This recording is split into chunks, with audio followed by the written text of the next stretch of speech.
Assalamualaikum warahmatullahi wabarakatuh. Salam sejahtera bagi kita semua. Semoga di tahun baru ini kita semua mendapatkan semangat baru, dan tetap dalam lindungannya, dilancarkan rejeki, dan dijauhkan dari segala musibah. Terkait dengan kebijakan tidak disalurkannya pagu dana desa hasil selisih penganggaran BLT dana desa oleh pemerintah desa, manakala anggaran BLT dana desa kurang dari syarat minimal yang diwajibkan melalui Perpres 104 tahun 2021, yaitu sebesar 40%. Artinya dalam menyusun APBDes tahun 2022 ini, langkah paling utama yang harus dilaksanakan pemerintah desa adalah melakukan pendataan dan penetapan jumlah keluarga penerima manfaat BLT dana desa tahun anggaran 2022. Setelah mengetahui jumlah KPM calon penerima BLT dana desa, nantinya pemerintah desa dapat menghitung jumlah kebutuhan dana desa yang akan dianggarkan dalam kegiatan BLT dana desa. Kemudian menyesuaikan besaran BLT yang dianggarkan dengan besaran kewajiban yang diamanatkan pemerintah pusat sebesar 40%. Jika ternyata didapatkan besaran BLT yang dianggarkan kurang dari 40%, maka selisih anggaran BLT yang dianggarkan dalam APBDes dengan besaran anggaran yang diwajibkan pemerintah pusat tidak akan disalurkan ke rekening desa. Nah, pada kesempatan kali ini, kami mencoba mengajak rekan-rekan pemerintah desa khususnya perangkat desa yang membidangi kegiatan penyusunan APBDes pada tahun anggaran 2022 ini, menghitung kebutuhan pengalokasian khusus sumber pendapatan yang berasal dari dana desa. Dengan cukup mudah dilaksanakan, yaitu cukup memasukkan pagu dana desa sesuai dengan PMK 190 tahun 2021 yang sudah membagi alokasi anggaran dana desa tahun anggaran 2022 setiap desa di Indonesia. Dan memasukkan besaran anggaran BLT dana desa tahun 2022 di desa bersangkutan. Pada bagian akhir telah kami sisipkan file Excel yang sudah dilengkapi formula atau rumus praktis yang dapat digunakan rekan-rekan perangkat desa dalam menyusun anggaran dana desa dalam APBDes tahun 2022 ini. Sebelumnya kami akan menjelaskan terlebih dahulu bagian-bagian isian dalam file Excel tersebut kepada rekan-rekan sekalian. Dimulai dari kolom pertama, baris pertama berwarna putih adalah kolom yang akan diisi oleh rekan-rekan perangkat secara manual. Kemudian pada 3 baris berikutnya kolom yang berwarna coklat, kuning, dan biru akan terisi secara otomatis besaran kewajiban anggaran yang harus dilaksanakan di desa. Baris kedua 40% BLTDD, warna coklat. Baris ketiga 20% kegiatan ketahanan pangan, warna kuning. Dan baris keempat 8% kegiatan penanggulangan COVID, warna biru muda. Dan pada kolom dan baris berikutnya yang sudah dibedakan warnanya agar mudah dilihat dan diingat. Semua kolom akan terisi secara otomatis. Dan setiap kolom yang terisi otomatis sudah disipkan keterangan maksud isi kolom tersebut.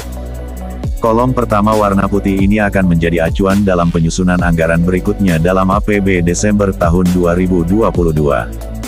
Dan setelah menginput besaran dana desa sesuai dengan Perbuk Rincian Dana Desa atau berdasarkan besaran dana desa masing-masing desa yang sudah dapat dilihat pada lampiran PMK 190 tahun 2021. Berikutnya ada kolom kedua yang harus diisi secara manual atau diketik oleh rekan-rekan perangkat desa, yaitu kolom besaran anggaran BLT dana desa yang dianggarkan desa pada tahun 2022 yang berwarna abu-abu.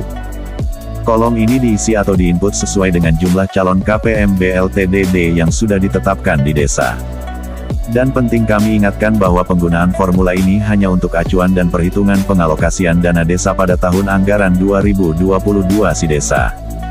Bagi desa yang besaran anggaran BLT dana desa di bawah syarat minimum yang diatur Perpres 104 tahun 2021, yaitu sebesar 40%. Dan bagi desa yang anggaran BLT dana desanya 40% atau di atasnya maka formula ini secara otomatis tidak berlaku dalam menyusun anggaran belanja dana desa dalam APBDes. Setelah kolom pertama yaitu besaran dana desa sesuai dengan Perbuk atau PMK diinput. Dan kolom warna abu-abu diisi yaitu kolom besaran BLT dana desa yang dianggarkan pada desa bersangkutan. Dalam hal ini yang anggaran BLT dana desanya di bawah rentang minimum 40%. Maka semua kolom yang sudah diwarnai dan dilengkapi dengan keterangan dan warna masing-masing akan terinput secara otomatis. Dan angka-angka pada kolom sesuai dengan keterangannya dapat dijadikan acuan dalam menyusun atau melakukan perubahan APBDes tahun anggaran 2022 bagi desa yang telah melakukan penetapan APBDes sebelumnya. Dengan demikian rekan-rekan perangkat akan lebih mudah menginput APBDes tanpa harus menghitung dengan manual besaran masing-masing pos kegiatan yang akan dianggarkan dalam APB Desember tahun 2022. Dan yang paling penting adalah formula ini disusun berdasarkan pemahaman dari berbagai pasal dalam PMK 190 tahun 2021 tentang pengelolaan dana desa, yang mengatur beberapa aturan terkait dengan penganggaran dalam APBDes tahun 2022 ini. Dan pada bagian paling bawah formula ini juga sudah dibuat perhitungan otomatis berapa jumlah KPM BLTDD yang seharusnya dianggarkan di desa sesuai dengan jumlah pagu awal dana desa. Dan jumlah KPM yang sudah ditetapkan juga akan muncul ketika rekan-rekan selesai menginput jumlah besaran anggaran BLTDD yang akan dianggarkan di desa. Dengan catatan khusus kolom jumlah KPM ini masih harus dibulatkan hasil angkanya secara manual oleh rekan-rekan desa. Karena tidak mungkin ada satuan pecahan dalam hal menganggarkan jumlah KPM. Dan sifat kolom ini hanya sebagai tambahan informasi saja.